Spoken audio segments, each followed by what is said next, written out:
السلام علیکم سب سننے والوں کو میری طرف سے بہت زیادہ خوش آمدید میرے چینل پہ۔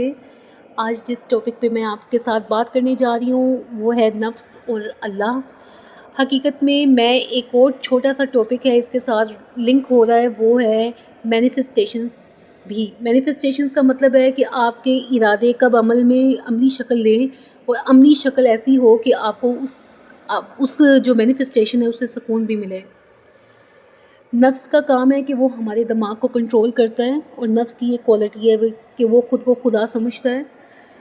نفس کبھی بھی اللہ تعالیٰ کی ولنس کا انتظار نہیں کرتا کہ خدا کس کام میں ولنگ ہے میں وہ کام کر لوں، اور جس میں وہ ولنگ نہیں ہے میں اس کام سے ہٹ جاؤں۔ نفس جو ہے وہ ہمارے دماغ کو کنٹرول کرتا ہے، اس کو پوزیسڈ کر کے رکھتا ہے، اور ہمیں یہ لگتا ہے کہ یہ میں ہی ہوں۔ نفس اتنا پوشیدہ ہوتا ہے کہ وہ چھپ جاتا ہے اور آپ کو لگتا ہے کہ یہ میں ہی ہوں جو یہ سارے کام کر رہی ہوں، بلکہ آپ وہ مکمل نفس بن جاتے ہیں کچھ دیر کے لیے، اور آپ کی جو حقیقی پرسنالٹی ہے جو اللہ تعالیٰ نے بنائی ہے ایک نائب کی طرح، ایک کو کریٹر کی طرح، وہ سو جاتی ہے کہیں، اور آپ کا نفس ہی کام کر رہا ہوتا ہے اور بھگا رہا ہوتا ہے آپ کو چیزوں کے پیچھے۔ وہ بند دروازے وقت سے پہلے کھولتا ہے۔ نفس آپ کا کاموں کو جلدی کرتا ہے، اس میں ایک یہ بھی کوالٹی ہے کہ وہ ہر کام کو بہت جلدی کرتا ہے، اس کو جلدی پڑی ہے ہر کام کی، اور وہ بے چینی کریٹ کر دیتا ہے۔ جیسے ایک چھوٹا بچہ ہوتا ہے جب ماں باپ کو تنگ کر کے رکھتا ہے کہ مجھے آگ میں جانا ہے، تو وہ اتنا بے چین ہو جاتا ہے کہ اس کو اگر تڑپنا بھی پڑے ماں باپ کو منانے کے لیے تو وہ کرے گا یہ ساری حرکتیں۔ تو ماں باپ اگر بچے کے انڈر ہیں تو وہ وہی کام کریں گے جو بچہ اس کو کہہ رہا ہے کرنے کے لیے۔ لیکن اگر ماں باپ کانشیس ہیں اور وہ سمجھتے ہیں کہ بچے کے لیے یہ کام ٹھیک نہیں ہے، کچھ دیر کے لیے تڑپے گا پھر ٹھیک ہو جائے گا، لیکن صحیح وقت جب آئے گا، صحیح اس کی عمر ہوگی تو ہم اس کو یہ چیز دے دیں گے یہ جو ابھی مانگ رہا ہے۔ نفس کا یہی حال ہوتا ہے، وہ ہمیں بے چین کر دیتا ہے، وہ کہتا ہے کہ ابھی اس کام کی طرف جاؤ جو تمہیں پسند ہے، جس میں تمہیں لذت مل رہی ہے، اور ہم اس کام کی طرف جاتے ہیں، اور کچھ عرصے کے بعد وہ کام اپنی حقیقی شکل ظاہر کر دیتا ہے، کیونکہ نفس کی ایک یہ بھی کوالٹی ہے کہ وہ کبھی بھی مطمئن نہیں ہوتا، اس کو ہمیشہ زیادہ چاہیے، آگے کی طرف جاتا رہتا ہے، اور وہ ہمیشہ آپ میں ایک سینس آف لیک، ایک نامکمل ہونے کا احساس ہمیشہ پیدا کر کے رکھتا ہے۔ آپ ایک چیز سے دوسری چیز کی طرف جاتے رہتے ہیں، اور آپ کا نفس آپ کو کنٹرول کر کے رکھتا ہے، پوزیسڈ کر کے رکھتا ہے۔ اب دوسری طرف بات آتی ہے ان لوگوں کی جو کہ اپنے کام اللہ کی ولنگ کے حساب سے کرتے ہیں۔ ان کی اگر کوئی ول ہے تو وہ اللہ کے سپرد کر دیتے ہیں کہ جو تمہاری ول ہے وہ میری ول میں شامل کرو، اور پھر میرا اس کام کو کروا دو۔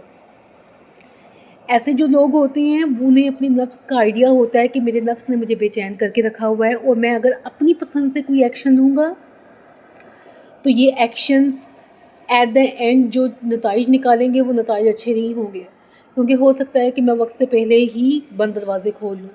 جب اللہ کی طرف سے چیزیں ہو رہی ہوں گی تو اس کا یہ مطلب ہے کہ یہ اللہ کی ولنگ کے حساب سے ہو رہی ہیں، اور مجھے وہی کام کرنا ہے، اور مجھے وہی چیز چاہیے جو مجھے اللہ دے رہا ہے۔ تو اس کے لیے آپ کو کوئی چیز پسند آتی ہے، پھر سو کے یہ دنیا ہے، ہمیں چیزیں پسند آتی ہیں، وہ بھی ہمیں اللہ کی طرف سے پسند آ رہی ہوتی ہیں، خواہشات اللہ کی طرف سے جاگ رہی ہوتی ہیں، لیکن آپ نے یہ سوچ لیا ہے کہ میں کوئی بھی ایکشن اپنی مرضی سے نہیں لوں گا۔ آہستہ آہستہ جب زندگی انفولڈ ہوگی وہ اس خواہش کے قریب مجھے لے جائے گی، تب بھی آخری لمحے تک میں اللہ تعالیٰ کی ولنگ کا انتظار کروں گا کہ وہ مجھے گائیڈ کرے۔ پھر اللہ تعالیٰ اپنے بندوں کو گرنے نہیں دیتا، وہ ان کو بھٹکنے نہیں دیتا، وہ آپ کے کاموں کو اس طرح سے کر رہا ہوتا ہے جیسے وہ اس کے کام ہیں، اور آپ کو اپنے کاموں میں لگا کے رکھتا ہے، اور کہتا ہے کہ میرے کام بھی اس طرح سے کرو جیسے تمہارے کام ہیں۔ تو جب آپ اس طرح کا ریلیشن اپنے اللہ کے ساتھ بناتے ہیں تو آپ میں ایک کمال کا صبر پیدا ہو جاتا ہے، اور آپ وقت سے پہلے بند دروازے نہیں کھولتے۔ اگر آپ میں بہت زیادہ خواہش جاگ رہی ہے رات کے وقت کوئی پیزا یا برگر کھانے کی، آپ وہ کھا لیتے ہیں، آپ اپنی خواہش کو پورا کر لیتے ہیں، اپنے نفس کو مطمئن کر لیتے ہیں، لیکن آپ کو پتہ ہے کہ اس کے نتائج کیا ہوں گے۔ ہو سکتا ہے کہ وہ آپ کو کھانا ڈائجسٹ ہی نہ ہو، اور وہ آپ کے لیے ایک بڑی پرابلم بن جائے کچھ دنوں کے لیے۔ اسی طرح سے نفس کی عادت ہے کہ وہ آپ کو فوراً ایکشنز پہ مجبور کرتا ہے۔ اگر آپ نفس کو مارتے نہیں ہیں، اس کو کمزور کر کے نہیں رکھتے، تو وہ ایٹ دا اینڈ آپ کی زندگی ایسی کر دیتا ہے کہ آپ کو اللہ پہ یقین ہی اٹھ جاتا ہے، کیونکہ نفس، میں نے ابھی آپ کو شروع میں آڈیو کے ذکر کیا، نفس کی ایک کوالٹی یہ ہے کہ وہ اپنے آپ کو خدا سمجھتا ہے،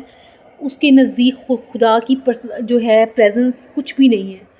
لیکن جن لوگوں کو یہ پتہ چل جاتا ہے کہ نفس کی یہ بھی ٹریڈ ہے کہ وہ خود کو خدا سمجھتا ہے، تو وہ جان جاتے ہیں، وہ پھر اپنے آپ کو اس طرح سے چلاتے ہیں جس طرح سے اللہ تعالیٰ چلا رہا ہے، جو نیچرل فلو زندگی کا ہے اس طرح سے بہنے کی کوشش کرتے ہیں۔ کوشش کرنی ہمارا کام ہے، کوششوں میں برکت ڈالنا اور انہیں عملی جامے پہنانا وہ اللہ تعالیٰ کا کام ہے۔ لیکن اللہ بھی کہتا ہے کہ اعمال کا دار و مدار نیتوں پہ ہے۔ اگر آپ کی نیت یہ ہے کہ میں اپنی زندگی اللہ کی رضا کے حساب سے ڈھالوں گا،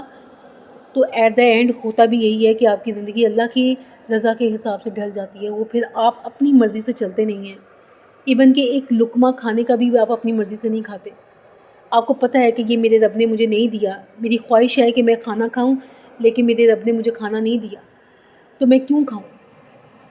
جب آپ اپنے آپ سے اس طرح سے ہم کلام ہوتے ہیں اور ہر وقت اپنی سوچوں پر دھیان رکھتے ہیں کہ اب یہ کیا مجھے کہہ رہا ہے، اور اپنی سوچوں کو ریجیکٹ کرتے رہتے ہیں، سچ مانیں اس کے انعامات بہت بڑے ہیں۔ اللہ تعالیٰ آپ کے سارے کام کر دیتا ہے جس طرح سے وہ ہونے چاہیے، تاکہ وہ ایٹ دا اینڈ آپ کے لیے یا آپ کے ارد گرد کے لوگوں کے لیے سفرنگ کا باعث نہ بنے۔ سو اپنی رضا میں اللہ کی رضا کو شامل کریں اور پھر دیکھیں زندگی کتنی خوبصورت ہوتی ہے۔ میری اللہ سے دعا ہے کہ آپ کو بھی یہ بات اسی طرح سے سمجھ آئے جس طرح سے اللہ تعالیٰ نے یہ مجھے سمجھائی ہے۔ مجھے اگلے ٹاپک کے لیے اجازت دیجیے۔ اللہ حافظ۔